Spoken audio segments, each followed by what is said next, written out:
I wasn't even invited to the wedding I accidentally paid for.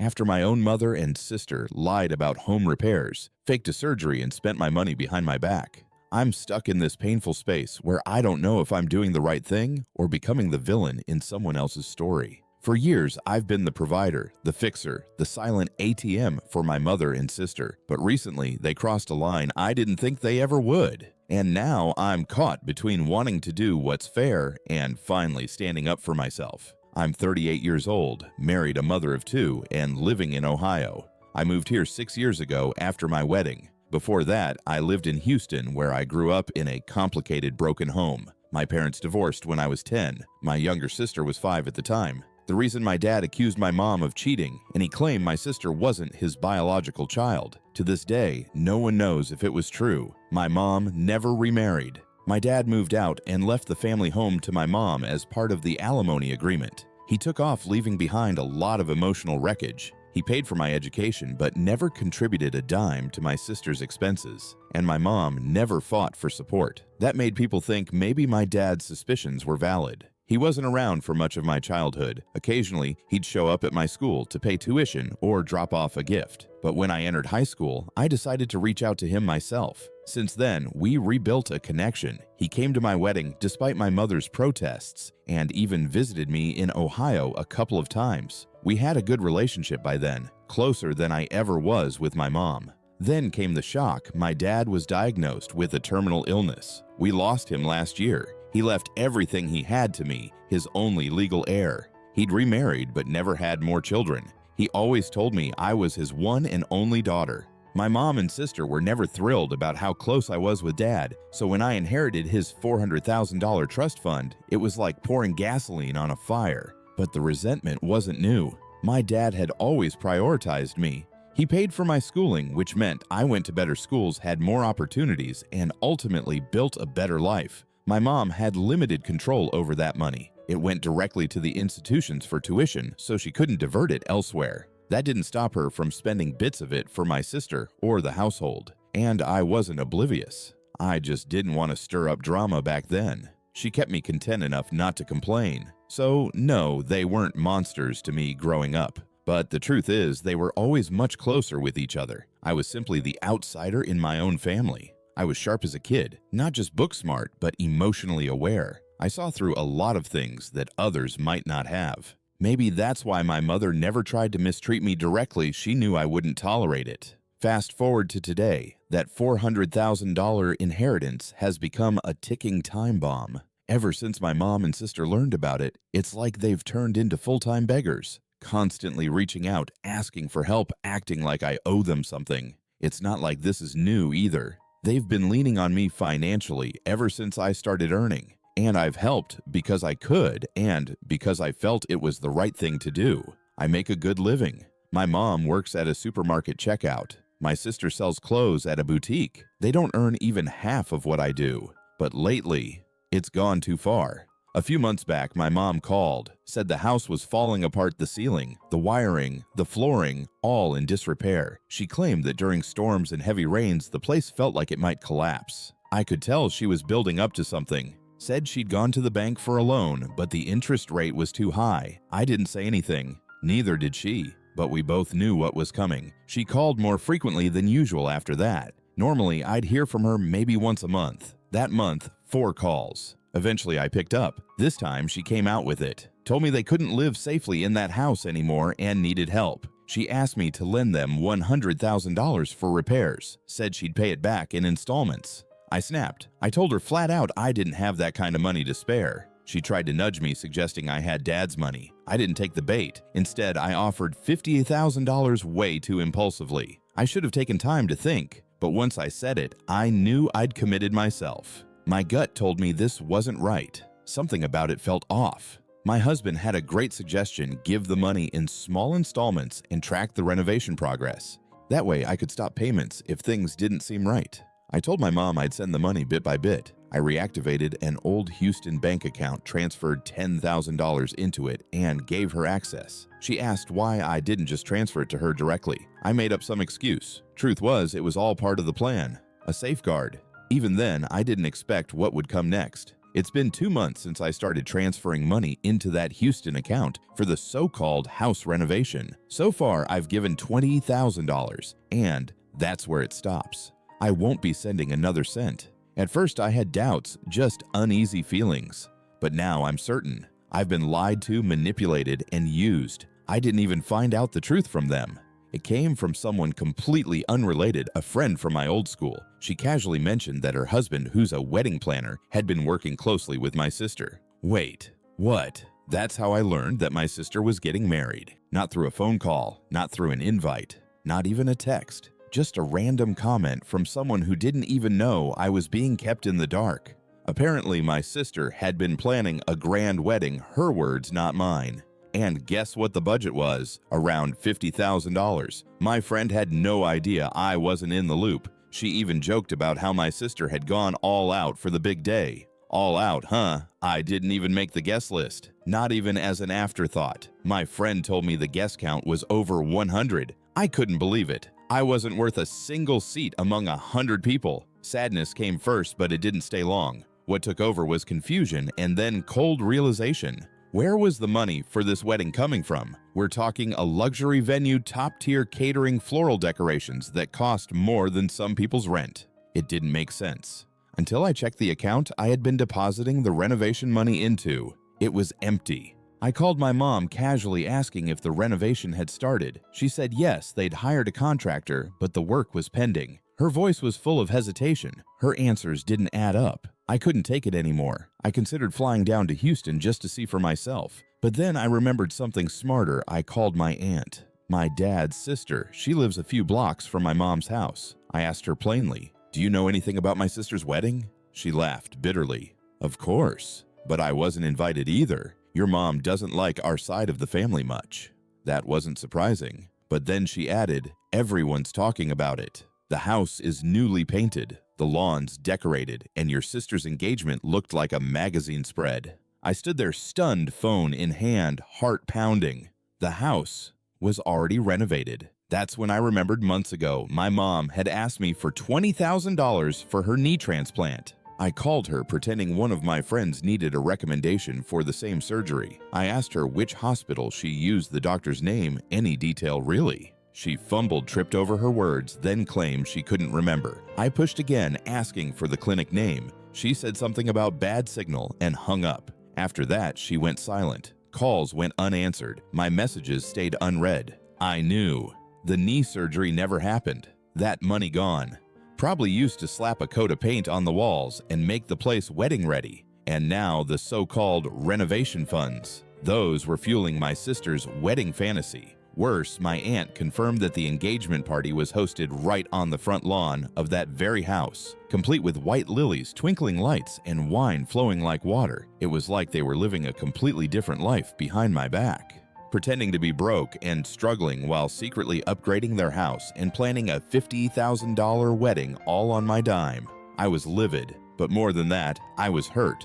So I did what I should have done long ago. I ghosted them. No more money, no more replies. I ignored my mother's calls, deleted my sister's messages. For someone who hadn't spoken to me in years, she suddenly found her voice when she needed cash. And I was done being their source of easy money. I don't care that I make more than them. I don't care that I inherited money and they didn't. That doesn't give them the right to use me like an ATM, especially by lying and playing on my guilt. And honestly, I made up my mind. If they think they can lie their way to a fairy tale wedding, then I'm going to be the villain in their story, because I was about to make sure this wedding never happens the way they planned. It didn't take long for my silence to start making waves. When my mom realized I was no longer answering her calls, she took a different route. She called my husband. I had warned him not to engage. I told him clearly, don't answer, don't respond, don't let them guilt trip you. But he's always been softer than I am when it comes to these things. So when the phone rang and my mom's name flashed on the screen, he picked up. And that's when she started crying. She told him I had ghosted them, that the house repairs were midway, and now everything had stalled because I'd gone silent. She said I had made a promise and then turned my back on it.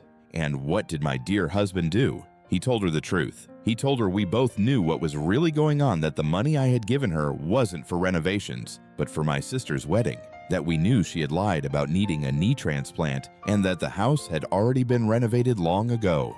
I was livid, not because he said anything untrue, but because he said it too soon. I had wanted them to sweat to struggle to feel the weight of their lies. Instead, he let the truth out too easily. What came next was a storm of apologies. My mom blew up my phone with messages, voicemails, missed calls. She claimed it was all a misunderstanding, that she'd borrowed money for the house and had been using my funds to pay off that loan.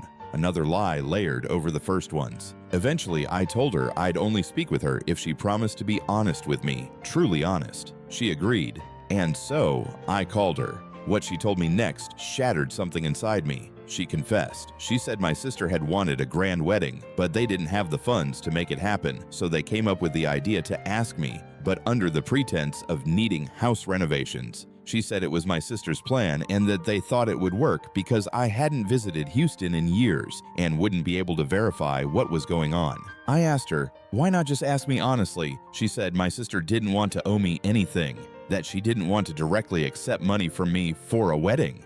The hypocrisy was laughable. I brought up the knee transplant lie. She went quiet. I told her I knew it was never real, that I'd tested her, and she failed. She finally admitted it. The house needed to look good for my sister's future in-laws, so they rushed to get it fixed. And they couldn't think of a more urgent reason than a fake medical emergency to get money fast. She panicked and lied. I stayed composed on the phone, but inside I was crumbling. Tears welled up. I hadn't felt that kind of emotional betrayal since my father passed. That day, I missed him so badly. He was the only person in my family who ever truly loved me, without conditions or lies.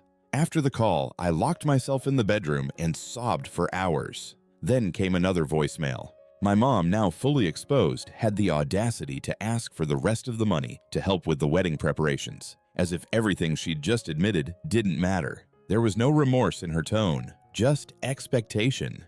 That broke me. They hadn't even invited me to the wedding. Not once. And now, knowing I knew the truth, they were still asking for more. I blocked both of them. And I made it clear to my husband if he answered one more call, if he replied to a single text, he'd be sleeping on the porch. I wasn't joking. I stayed in touch with my aunt, who confirmed the wedding was set for next month. I didn't tell her about the money or the lies, but she knew something was wrong. Each day that passed, I knew they were struggling to keep the wedding plans intact, and that gave me a strange sense of justice. They wanted a princess wedding, but their tower of lies was already crumbling. The days leading up to the wedding were oddly quiet, at least on my end, but not for long. Voicemails started flooding in again. My mother, my sister, even a few unknown numbers I suspected were theirs using someone else's phone. Same script, guilt, desperation, and more pleading for money. I didn't budge. And then came the last voicemail on the actual day of the wedding. My mom's voice was sharp, angry, soaked in bitterness. She told me I was no longer her daughter, that I had brought shame to the family, that I should never call her mom again, and to never set foot in her house for the rest of my life. I sat frozen phone in hand. I'd been angry before. I'd been hurt. But this was something else. Even though I knew how manipulative she had become, those words still hit like a hammer to the chest. I didn't think she could say something like that she'd disown me for protecting myself from being exploited. I broke down crying in front of my husband. It all came out in one long, trembling sob, the grief, the betrayal, the disbelief. He held me, but I could see the frustration in his eyes too. Not at me, at them. At the way they'd treated me all these years, at how I still cried for people who clearly never saw me as anything more than a means to an end. Later that day, I got a call from my friend, the one whose husband was hired to plan my sister's wedding. She didn't know everything that had happened, but she knew enough. She called to give me a heads up. The wedding might not even happen. Apparently, my mom and sister had failed to pay the next installment of the wedding expenses. My friend's husband had already received a $20,000 advance, but the remaining payments weren't coming through. She told me he was furious. She asked if I was attending. I said no. I kept it vague, told her I had other commitments. She didn't press. She knew I wasn't close to my mom or sister, and she respected that boundary. Still, I felt conflicted. I wasn't a monster. I wasn't out to ruin someone's life. But it's hard not to feel guilty when you know that your refusal to fund something may cause it to collapse. For a brief second, I considered it just wiring over the rest of the money to my friend so the wedding could go on. quietly, anonymously. But then I remembered my mom's final voicemail. Disowned, uninvited, unloved. Why was I still willing to sacrifice so much for people who couldn't even fake gratitude? No. I turned off my phone, packed a bag, and took my kids out for the day. We visited a museum, got ice cream, and ended up watching a movie. Anything to stay distracted. The next morning, my friend called again. She sounded angry. Apparently, my mom and sister had shown up at the venue on the day of the wedding and begged her husband to salvage the event. They promised him another $10,000 if he could just make something happen, anything. He agreed. He pulled together what he could with the limited budget, reusing deposits and scraping through with minimal decor and basic catering. He saved the wedding from being a total disaster, but the guests weren't impressed. The groom's family reportedly called the wedding cheap, underwhelming, and a poor reflection on the bride's character. My sister was furious. Instead of thanking the planner for pulling off a miracle, she blamed him. She told everyone it was his fault that he botched the wedding. My friend was livid. Her husband had taken the heat, absorbed the insults, and even allowed the event to happen despite being shortchanged. And now they were being bad-mouthed by the very people they tried to help. I sat there, phone to my ear, stunned into silence. Even after all this, even after they were bailed out, my mom and sister still couldn't accept responsibility. They lied. They cheated. They emotionally blackmailed me. And when their plan began to fall apart, they turned their rage on someone else. My friend reassured me she wasn't blaming me for anything. She just needed to vent. And I understood. It was hard not to feel secondhand shame. My family had dragged other people into their mess. Their selfishness left a stain on more than just my life. When I hung up, I didn't feel victorious. I felt hollow. My husband tried to lift my spirits, saying they got what they deserved, that I shouldn't lose sleep over people who never treated me with kindness or respect. And maybe he was right, but no matter how justified my decision was, I still couldn't shake the pain. I couldn't sleep that night, even after hearing how my sister's wedding almost collapsed. Even after knowing my mother had disowned me with no remorse, something inside me kept playing it all over. The lies, the manipulation, the begging, and the betrayal, it all looped in my head like a haunting melody I couldn't turn off. You'd think I'd feel satisfied. I'd stood my ground. I'd stopped the exploitation. I had every right to say enough, but instead of relief, I just felt broken.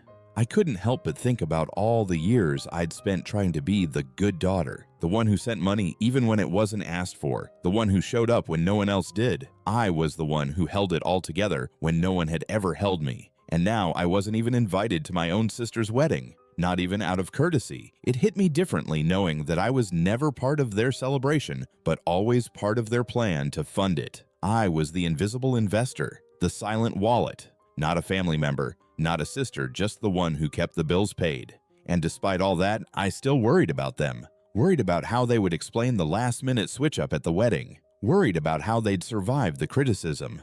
Worried about whether the groom's family would still accept my sister after such chaos. But maybe the saddest part was realizing that even after the truth came out, there wasn't a single "I'm sorry" that felt genuine. Sure, my mom called me sobbing after my husband exposed the lies. Sure, she admitted the house was already renovated and that the knee surgery was a complete fabrication. But the apology, it was hollow. It wasn't about hurting me. It was about being caught. And now they wanted more. Even after confessing, my mom had the nerve to ask for the rest of the wedding money, as if her honesty had earned her another deposit. As if we were in some kind of twisted transaction where a confession was currency. What crushed me wasn't the audacity, it was the absence of remorse. There was no pause to say, "We shouldn't have done that to you." No recognition of what they'd cost me emotionally. No acknowledgement of the pain they caused. Just, "Now that you know the truth, can you please send the rest?" That voicemail nearly made me throw my phone. I didn't reply. I didn't unblock anyone. I didn't speak to my husband about it for the rest of the night. I needed space. I needed silence. Because what I was realizing was heavier than anything they had said. I'd spent my whole life trying to earn love that was never going to be given freely. I'd been pouring from a cup that no one ever bothered to fill, and the more I gave, the more invisible I became. What my family saw was not a daughter, not a sister. They saw a safety net, a contingency plan, someone who could be leaned on when times were hard, but never celebrated when life was good, not even invited. That truth tore through me. The next day, I took my kids out again. We visited a pumpkin patch, bought caramel apples, and sat under a tree while they ran through the grass. I watched them laugh, yell, and fall over each other without a care in the world. I realized something important. I am the mother now. I am the family I always wanted, and I will not let that toxic cycle pass through me into them. If my mother wanted to disown me, fine. If my sister wanted to pretend I didn't exist while throwing the wedding of her dreams, fine. Let them. Because I finally knew the cost of being the nice one. It's not just financial, it's spiritual. It drains your soul while convincing you it's just duty. It masks exploitation as obligation. And it tells you that to love your family, you must accept being mistreated by them. No more. I would not keep that cycle alive for my children to inherit. My kids will know that love is not earned with money. It's shown through respect, kindness, and truth. That day, I promised myself I would never again let guilt override my peace, even if that means walking away from the only family I ever had. I thought that would be the end of it. I thought with the wedding behind them and the truth out in the open, things would go quiet, but they didn't. Even though I had blocked both my mom and sister, word kept getting back to me through friends, distant relatives, and even social media whispers. The wedding had gone ahead. Barely. According to my friend whose husband was still involved despite the chaos, it was a mess. Not a disaster, but far from what my sister had envisioned. The lavish vision she'd promised her guests turned into a last-minute scramble barely stitched together with favors, borrowed setups, and discounted vendors. My mom and sister had shown up at the venue that morning, frantic. They pleaded with the wedding planner, my friend's husband, to just make it happen. They promised him an extra $10,000 after the wedding. Begged him to pull together whatever he could. He did. Out of sheer decency, not for them, but for his own reputation, he used the remaining deposit to cover the venue and threw together minimal decorations and basic catering. He made it look passable, but it wasn't what had been sold to the guests. People noticed. The groom's family noticed. They whispered. They criticized. They asked questions about why the food was limited and the decor so underwhelming. Guests who had been promised a glamorous affair walked into a half-done ceremony with stiff chairs and cold chicken. And what did my sister do? She blamed the planner. She told everyone he had ruined her wedding, said he didn't deliver what was promised, painted him as the villain while he stood there jaw clenched, knowing he had saved the event from total collapse. My friend called me again, nearly shaking with frustration. He wanted to scream, she said. He wanted to tell everyone the truth, to play the voicemails, to show the text messages. But he didn't. He stayed silent. Because her husband was a good man, a professional. He swallowed the blame to protect the bride who had lied to him, cheated him, and now defamed him. And they never paid the promised $10,000. I sat there listening silent with shame, not for myself, but for them. For what my family had become. For how far they were willing to go just to uphold appearances, and for how many people they had hurt in the process. When I hung up, I didn't feel anger. I felt embarrassment, humiliation. Not because I had ruined their plans, but because they had ruined themselves. My friend was clear she wasn't blaming me. You did the right thing, she said. They used you, and they would have done it again if you'd let them. She was right. I had been used, but I still had to sit with the fact that their actions reflected on me whether I liked it or not. That people I respected were being dragged into the mess my family had made. My husband saw me spiraling again that night. He said something that stuck. They're living in a fantasy built on lies. You stepped out of that world. That's not your shame to carry anymore. He was right. For so long, I had felt like I owed them something because they were my blood, because they raised me, because they didn't have what I had. But now I saw it clearly. Blood doesn't give someone the right to manipulate you. Being family doesn't excuse betrayal. I could have funded that wedding. I could have given them everything they wanted, but they would have taken it without a thank you. They would have let me pay and then left me out of the guest list. And even now, even with everything falling apart, I hadn't heard a single sincere apology. Not for the lies, not for the manipulation, not for the disrespect. They were embarrassed, but not sorry. They were angry, but not remorseful. And as hard as it was to accept, I knew this relationship wasn't salvageable. The wedding came and went. I never saw a single photo. They didn't send me a message, not even one out of formality. No, it's done. No wish you were here. No, you missed it. Just complete silence. And I matched it. Silence for silence. But it didn't end there. 3 days later, a final voicemail slipped through this one from my mother before I blocked her last number. Weimar. She said she was ashamed of me, that I had brought dishonor to the family, that I had ruined my sister's wedding out of jealousy and spite. She ended it by saying, "From this day on, you are no daughter of mine. Don't ever call me or come back." It should have hurt, and for a second it did. It really did.